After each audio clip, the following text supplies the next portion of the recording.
Varicose veins కి సరైన చికిత్స కోసం సంప్రదించండి ఎవిస్ హాస్పిటల్. నమస్తే రమగారు. నమస్తే జయ. రమగారు, మాఘమాసం యొక్క విశిష్టత. మాఘం వచ్చేస్తోంది. వచ్చేస్తుంది అండి. ఇంకా పెళ్లిళ్ళు శుభకార్యాలు శుభకార్యాలు. మొదలైపోతాయి. అవును, ఉపాసనా కాలం మాఘమాసం. ఉత్తరాయణ పుణ్యకాలం తర్వాత, ఉత్తరాయణ పుణ్యకాలం ఎప్పుడు వచ్చింది? మళ్ళీ మొన్ననే కదా, అవును. మకర సంక్రమణ నుంచి ఉత్తరాయణం వచ్చింది. ఇందులో ముహూర్తాలు, పుష్యంలో పెద్దగా ముహూర్తాలు కనపడవు మనకి. అవును.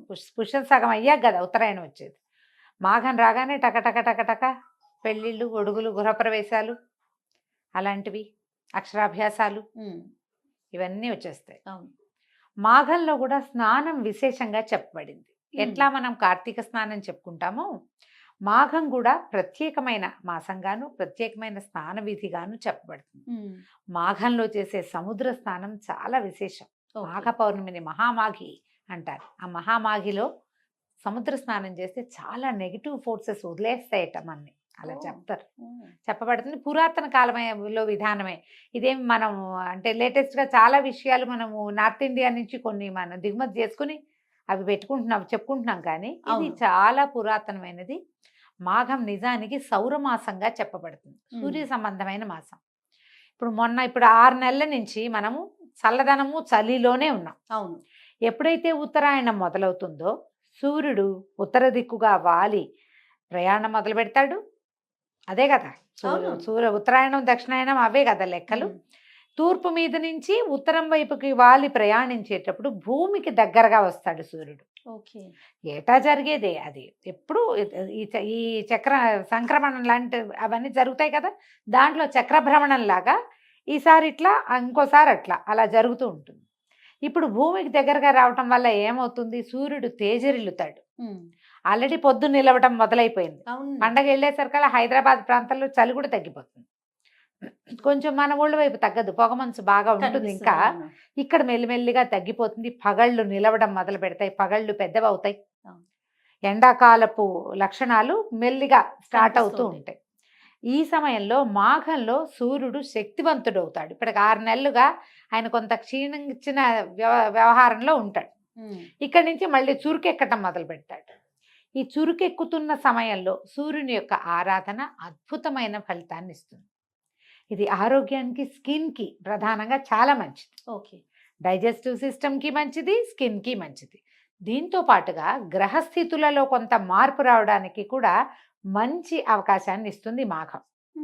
మామూలుగా మనకి ఒక జ్యోతిష్ శాస్త్రం ప్రకారం, పెద్ద విషయాలు నాకు కూడా తెలీదు, పెద్దవాళ్ళు చెప్పే వాక్యాలు, రవి బాగుండకపోతే మన జాతకంలో మనకి గవర్నమెంట్తో సమస్యలు వస్తాయి. గవర్నమెంట్ ప్రాబ్లమ్స్ అంటే 100 రావచ్చు, చాలా రావచ్చు కదా.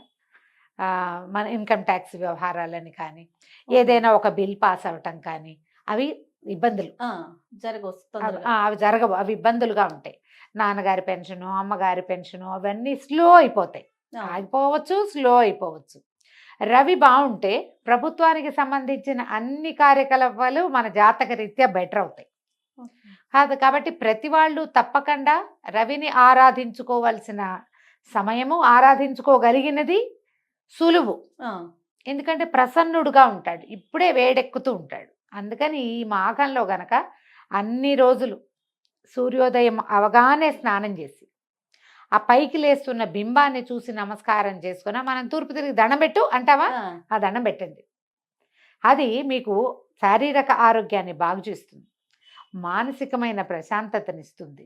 గ్రహస్థితులలో రవి సంబంధితమైన ఏవైనా చిన్న పొన్న కొన్ని ఇబ్బందులు ఉంటే సగానికి పైగా సమస్యల్ని తీరుస్తుంది. ఇది చెప్పబడింది. దీంతో పాటు ఏం చేయొచ్చు? రవికి ఎర్రటి పాత్రలో రాగి, రవికి సంబంధించిన, సూర్యుడికి సంబంధించిన లోహంగా చెప్తారు. చక్కగా బాగా శుభ్రంగా తోమి, మచలమచలుగా, మకిలిగా, నల్లగా, దౌర్భాగ్యంగా ఏడ్చిన దాంతో చేయబోకండి. చిట్టి చెంబు, బుజ్జి గ్లాస్ అయినా పర్వాలేదు, చక్కగా తోమండి ప్రతిరోజు. ఆ ఎర్రటి పాత్రతోటి కుదిరితే 2 గులాబీ రేకులు, 2 ఎర్రగన్నేరు పువ్వులో కూడా వేసుకోవచ్చు, మీ ఓపిక. అందులో నీళ్లు తీసి సూర్యుడికి చూపించి ఆ నీళ్ళు ఆయనకి వదిలిపెట్టండి. సూర్యుడికి అర్ఘ్యం ఇస్తాం ప్రతిరోజు. ఇది మీకు రవి సంబంధితమైన బాధలని నుంచి విముక్తి కలిగిస్తుంది. మాఘం దానికి అనువైన సమయం. ఈ మొత్తం మాఘమాసంలో మనకి పర్వదినాలు విశేషంగా చెప్పబడ్డాయి. మార్గశిరంలో గురువారాలు చెప్పినట్టుగా మాఘంలో రవివారాలు చెప్పారు. ఆదివారాలు. మాఘపు ఆదివారాలు విశేషమైన రోజులు. మాఘంలో ప్రత్యేకంగా మనం సూర్యారాధన చేసేది మన రథ సప్తమి. ఆనాడు సూర్యుడు పూర్తిగా ఉత్తర దిక్కుకి వెళ్ళిపోతాడు. ఇప్పుడు ఉత్తరం వైపుకి ఇట్లా ఇట్లా ఇట్లా ఇట్లా వాళ్తున్నాడు, కరెక్ట్గా ఫిక్స్ అవుతాడు. కరెక్ట్గా ఉత్తరం వైపుకి ఫిక్స్ అవుతాడు.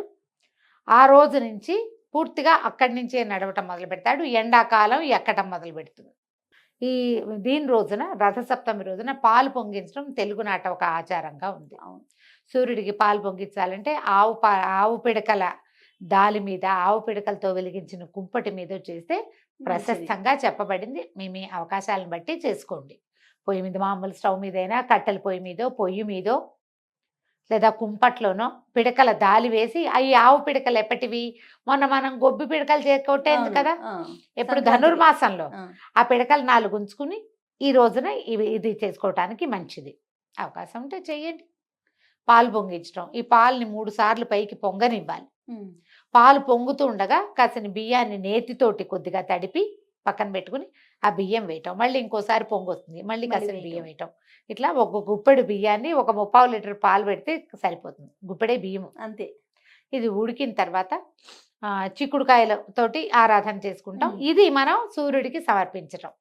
ఇదే విధానాన్ని మన మిగిలిన ఆదివారాల్లో కూడా ఆవు పాలు పొంగించడం. ఆవు పాలు చాలా శ్రేష్టం. మీ అవకాశాన్ని బట్టి చేసుకోవచ్చు. అయితే మాఘంలో మొత్తం నెల రోజులు నియమం తప్పకుండా మీరు చేయగలిగింది సూర్యారాధన.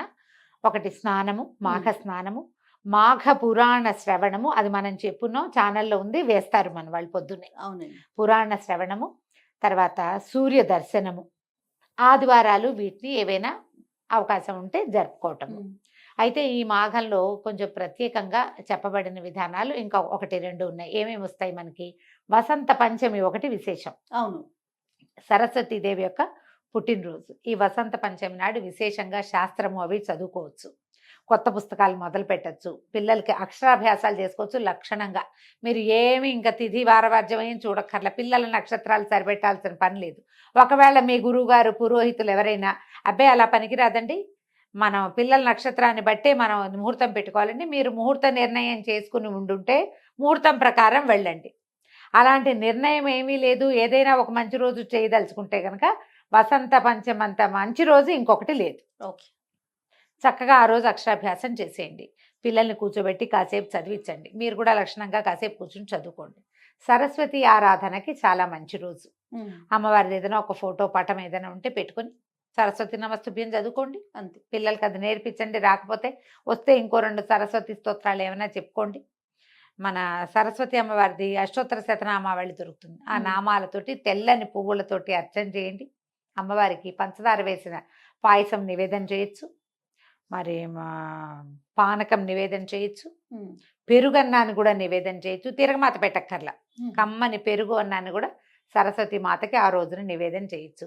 అక్షరాభ్యాసాలు అవన్నీ మీ ప్రకారం చేసుకోండి. ఇప్పుడు వసంత పంచమి, రథసప్తమి, భీష్మ ఏకాదశి, మహాశివరాత్రి, ఈ పండుగలు, ఈ పర్వదినాలన్నీ ఈ నెలలోనే వస్తాయి. తర్వాత పండుగల గురించి మనం మళ్ళీ వివరంగా చెప్పుకుందాము. ఈ విధంగా మాఘమాసాన్ని ముందుకు తీసుకెళ్ళచ్చు. మీరు ఏది చేయగలరో ఆ నియమాన్ని పెట్టుకోండి. ఖచ్చితంగా చేసేలాగా. ఒకవేళ మీరు నెలంతా స్నానం చేసి సూర్యుడిని చూడలేమండి, ఇంకో విధానం చెప్పండి అంటే కనీసం మాఘాదివారాల నియమాన్నైనా పాటించుకోండి. ఇది మాఘమాసపు విశేషం. సంతోషం రామ్ గారు, నమస్తే. నమస్తే.